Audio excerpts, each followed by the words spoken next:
Welcome to Sasi's kitchen. வாங்கினதில் நம்ம இப்போ பார்க்க போகிறது கருவேப்பிலை மற்றும் முருங்கைக்கீரை ஒரே இதில் பொடி செய்கிறது எப்படின்றத பார்ப்போம்.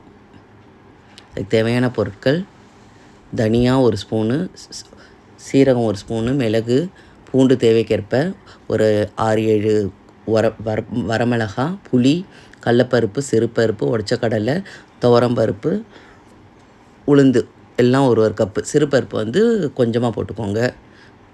அப்புறம் நல்லா கருவேப்பிலையை உணர்த்தி கழுவிட்டு வாஷ் பண்ணி காய வச்சுக்கோங்க.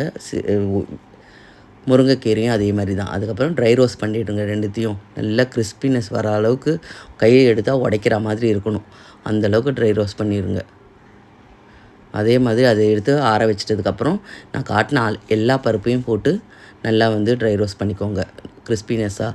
அதே மாதிரி மசாலா பொருளையும் மிளகு, சீரகம், பூண்டு, வரமிளகா, புளி, எள்ளு இதை போட்டுட்டு ட்ரை ரோஸ்ட் பண்ணி ஆற வச்சுட்டு பொடி பண்ணிக்கோங்க. இது வயிற்றில் இருக்க புண்ணாத்தும், முடியை வளர்ச்சி அடைய செய்யும்.